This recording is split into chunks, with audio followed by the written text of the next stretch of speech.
Intercommunalism. Yes. Also, not just between humans, but also with other living beings. Yes. All of the creation. Ms. Asali, tell us about the printing style here. So I see one color in each of these. So how does that work? All of these are drawings. Let Okay. me tell you a little story about drawings. Okay. In high school, I was told, I did a drawing and I was told, most people see women as drawing very lightly. Mm-hmm. And so when my teacher told me that, the rebellious spirit in me, I decided I was going to draw very heavily. So, what was your question again? So my question is, so I see black, obviously. I see black ink, but then I only see one color. So what it is these are drawings. Mm-hmm. And some of the black is with pencil. Some of it's with a China marker or wax pencil. Okay. Some of it's with ink. Some of it is cutouts. And then what we did is we put a red ruby leaf over it. Okay. And where we wanted the color is, I don't know whether the ruby leaf made it the color or blocked it out and everything else was the color. I forgot which way it goes. But you put a red ruby leaf over it, and then we cut out. And look at this. We had to cut this stuff out perfect. I mean, there's hardly. So if I get this, so you print the drawing first, and then you cut it out. No, we didn't print the drawing. We drew the drawing. You drew the drawing. We put the ruby leaf on top and cut out where we wanted the color or didn't want the color. I forget which way it goes. And then you just print the color. And then you send it. It's on a flat. And then we send the flat to the. We didn't do the printing in the office. We had to send it to a big printing press agency. Okay. And so wherever there's color, it's because of the block out that we did with the ruby leaf. Interesting. So then for this one, the People's Free Food Program, for example. Yeah. Was that with cutouts too? Yeah, that's my or you just handwriting, but it's on the ruby leaf. The ruby leaf is wherever there's color or not color. I think it's wherever it's color. That's where the ruby leaf was. Interesting. And this is so you can see, and we all worked on each other's stuff. So you can see this is mainly Emery style here with the rays, how the rays go out. A lot of his work has the rays. So how many artists were there who were working? There was 4 during my time. It was Malik, Ralph, me, and Emery. And then the other 2 ladies, or the 3 ladies, they would do collages and stuff like that. But you were the only female artist who was drawing? Woman artist, yeah, that was drawing. Between 72 and 74. That's what Billy X told me. Oh, okay.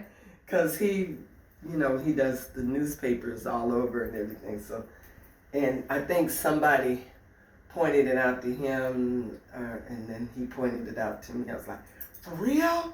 I was, And then also my focus, Mr. Billy X actually showed me a drawing of the 10-point program. And it was I think it was on the front cover of one of the issues that he showed me. That was really striking because you didn't have to read all the words. You could just see the drawing for each of the points, and the point came across. And I think that was done by 1 or 2 other artists. Like Tarika was the first woman artist, but and she was young. She's a fabulous artist. But by the time I come in there, I'm the only woman drawing artist, and I drew mostly women and children.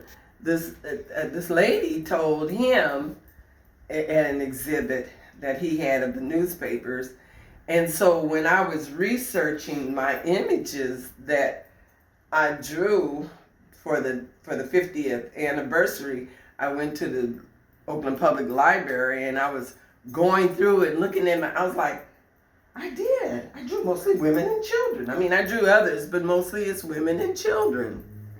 Well, I mean, women and children are a large part of society. 4 out of 5. Yeah. So, yeah. That's amazing. Thank you so much, Mrs. Sully. Well, thank you.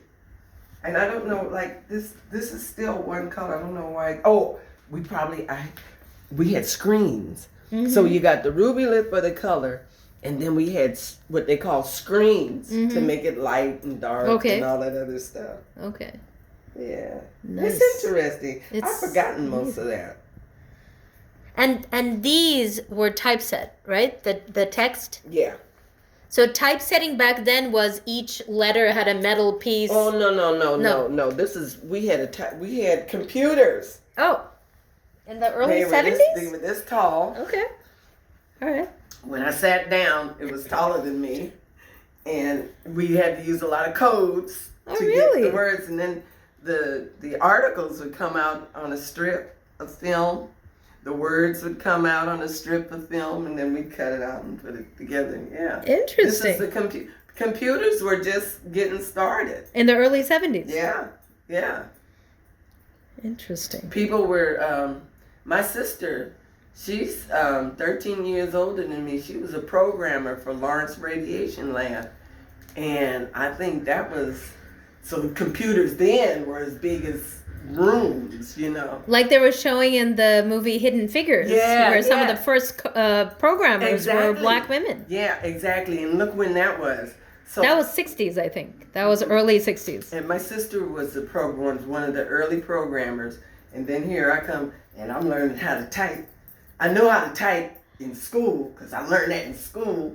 And then I'm typing, and look, we had to do codes like F1 for a colon. So and we developed speed too. We were typing 120 words a minute to get a symbol. That's amazing. So you weren't just an artist, you had also had to develop computer skills at that time. It was a great learning experience. And I didn't internalize stuff to where, how some people, they read stuff or they'll look at a film and they'll come back and they'll use half of the dialogue or they'll quote something. Never have been good at that. I always have to read the quote like I read to you what Otis Moss wrote. But a lot of education, I understood whether I could articulate it or not. I understood about intercommunalism. I understood about survival pending revolution. I understood about moving from surviving to thriving, and I understood that stuff, serve the people, body and soul. I understood it, whether I could articulate it or not, or whether this was the best way for me to articulate it. I draw about homes. I draw about people having I draw about feelings, or I draw scenes, practice, nature. Ms. Asali, these drawings, did someone tell you to draw this, or did you know the theme and then you would just draw something? Yeah, I think we talked about the ideas and stuff like that. And some of the images, like this is a collage, a literal collage. This is, of course, collage with clip art. That's a collage with other people and stuff like that. But I would look through magazines, I'd look through newspapers, I'd look through my mind, I'd draw images out of my mind. The images that had come out of my mind, the skill level is not as good as me looking at a picture and drawing. Like this is probably from a photograph of us doing the giveaway. This one with the woman and the baby? Mm-hmm, this is probably from the giveaway. That's probably from a newspaper. This is a put together. This is probably an image I saw, and then I cut out him, and then I put the, I don't know. But you were making the drawings specifically for the newspaper.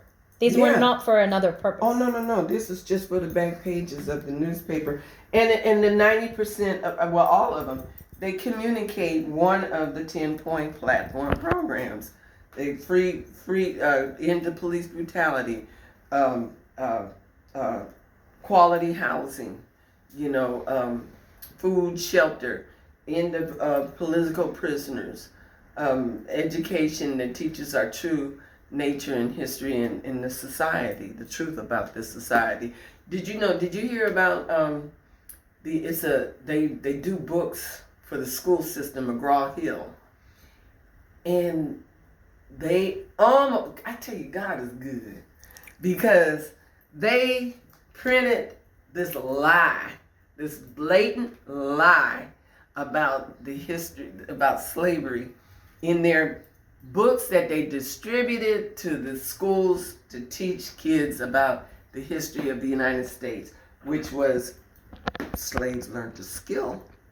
When we came here, we were taught a skill, and we were immigrants. And what other kind of lie did they put in here? And this young kid, he said, I don't think that's right. And so he went and told his mother, who was an educator, getting a high degree in education, and she exposed it. She put it on all the social media, and exposed it through all the, and McGraw-Hill had to take in all those books back and correct the history. Wasn't but a paragraph in there, but that kid saw it. Books like that thick, That's amazing. Yeah. Well, thanks very much for your time today. Okay. Thank you. Thank you.